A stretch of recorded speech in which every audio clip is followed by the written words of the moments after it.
Hi, I'm Lisa from Lisa's Sanctuary, and today's mini masterclass is about how to heal yourself from someone who's doing it. And healing is a forever journey. It is not a destination. It's not something that you just do and then it's done. We're forever on our healing journeys based on what comes up, what new situations you're in, different responses, different reactions, and how you can control yourself and create a life that you are excited about living, that you're happy to wake up every morning to. And so I am a trauma therapist. I have a lived experience of healing myself from trauma. And now I teach others. So we're going to jump right into it. If you want to find out more about me, please search for Lisa Sanctuary across any of the social medias that I'm on, Facebook, Instagram, YouTube, and online, my website. And I've got a couple of programs that I'll talk about at the end because I do want to share a lot of valuable information without it being a bit of an upsell. So I'm on my healing journey. It's a forever journey, but I have narrowed it down to 4 major steps that have contributed to my healing. Number 1 is safety. It is so incredibly important that you create safety for yourself. And that's both physical safety and emotional safety. Physical safety in terms of having a safe, secure roof over your head, enjoying the space that you live in, feeling safe to live in your home. That is in interactions with family members, with partners, in relationships, people coming to your house. It's your physical safety inside your home. It is physical safety outside your home. Do you feel safe to go to work? Do you feel safe in the workplace that you're in or the school, educational facility that you go to? Do you feel safe going to the shops? Safety is important. Emotional safety is also very important. Do you feel safe to express your feelings? Do you feel safe to tell people about how you feel and what you need and what your wants are? Do you feel okay to ask for what you need? So physical safety and emotional safety is absolutely key. There is not a whole heap of healing that can be done without having that foundation of safety in place, because our bodies have 2 different modes. One is called rest and digest, which is when our bodies are safe, relaxed, they feel protected, they're not in danger. And the other mode is survival mode. It's when we're hypervigilant. It's when we're in fight or flight. It's when we're anxious, stressed, tense, when we're scared. And our bodies cannot be in both at the same time. It is one or the other. If your body doesn't feel safe, it will be in survival mode. And it just can't repair and heal itself, heal its systems, its cells, the proteins, the nerves of your organs and all of your other bodily functions if it doesn't feel safe. So safety is your key. If you don't feel safe, how can you feel safe? It may be upgrading your security at home. It may be getting security cameras, different window locks, door locks. It may be planning to leave a relationship that you don't feel safe in. So how can you create that safety? That's how, you look at what can I do to make myself feel safer? What can I do to make myself feel more relaxed? How can I interact in a way that I, am safe to be who I am? The second is support. Now, people need people. We just do. And in, our olden days, it was absolutely horrendous to be rejected or abandoned by the tribe that we were in, because that surely meant death. We were unable to survive without our tribe. So we still need a community of people. We need that support in place. That's both personal support.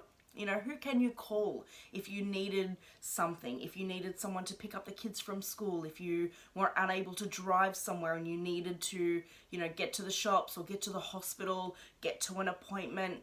Who can you call to vent to? who is, you know, a shoulder to cry on, an ear to listen to. We need those people. And so if you don't have those people in your life, it's really important to start finding them. So what kind of groups can you join? It's real, you know, play groups, different activities. If you have an interest, go and join a hobby group. Go and join a group of people who, you know, share similar interests and similar concerns that you do. You can find support online. I am part of an online support group on Facebook, which is called the Domestic Violence Australia Support. I hope I've said that right. It's an incredibly supportive group. It's online.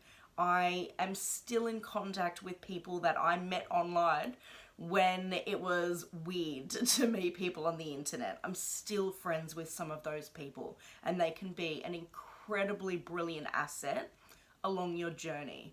But who can you have online, in person, who you can call upon, who you can develop friendships with? And it does take effort, and it is scary to begin with. And just start slow, reach out. You may just send a few messages. You may meet up for a coffee or have a chat in the school playground when you're dropping off or picking up children. Join those groups. Start putting yourself out there to really create your tribe and your community. Support is not only personal, it's that professional support as well. Especially if you have experienced trauma, it is really important to engage in some sort of therapy, because professionals do have knowledge and qualifications and experience that they can help you with, support you with, guide you through. And I'm very much a fan of what they call alternative therapies. So your hypnosis, your EMDR, your internal family systems, breath work, tapping. I'm very much a fan of alternative, holistic health practices. See a naturopath, massage therapist, chiropractors. Really engage your group of professional support as well as your personal support, because professionals can help you move through whatever you've experienced and help you along your healing journey. The next one is self-care. You need to take care of yourself. You need to. So that is with your, you know, watching your health, having, you know, really taking care of your body through good food, hydrating yourself, getting out in the fresh air, getting enough sleep, resting. Really look after yourself. If you have health concerns, go and see a doctor, go and see a massage therapist. Really look after yourself and do those things that you love to do that may not be essential just because you are allowed to. You're allowed to look after yourself. And even if it's not, you know, an essential related to health, you're allowed to take care of yourself. It's essential. I want you to love yourself enough to look after yourself. So self-care is really important. Do those things that make you feel good, that really contribute to your physical and emotional health and well-being. The last thing is self-acceptance. And this one can be really tricky for people to do, because it can be really hard to think about, you know, all the buzzwords around healing, you know, forgiveness and all that. That's really a difficult concept.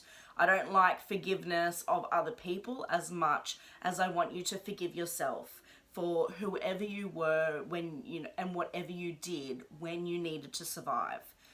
For me, self-acceptance is learning to love yourself, learning to appreciate who you are, learning to really want to, you know, live in whatever, creating the life that you want to live, creating a life that you're happy waking up to, creating a life that is yours.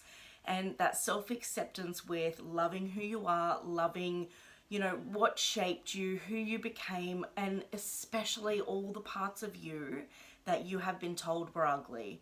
The parts of you that maybe didn't make good choices, the parts that maybe you're not proud of, or that you have any sort of negative connotation to. I love people to love all of themselves, because there are all different parts of us that make up who we are, and they're all lovable, and they all deserve to be a part of who you are, and you deserve to love the incredible being that you truly are. And you have to live with you for the rest of your life. So, you know, if you learn to love yourself and learn to like yourself, it makes life a whole heap easier. So safety, support, self-care, self-acceptance. Get those foundations of safety and support in place, and then move into those self-care and that self-acceptance, that healing. If you find that you're becoming triggered, that you're really experiencing that overwhelm, anxiety, stress, you know, go back to, do I have my foundation of safety in place? What is causing me to feel unsafe? How can I make that safer?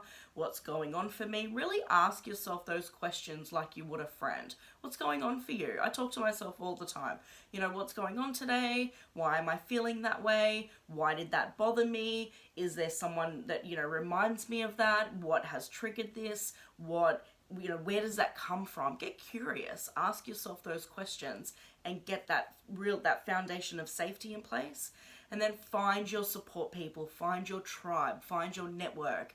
And if there's somebody in your support, whether they're personal or professional, who is making you feel any sort of negative way, you have permission to take them out of your life. You have permission to distance yourself from people, whether you have known them a long time, whether you're paying them, whether they are blood related.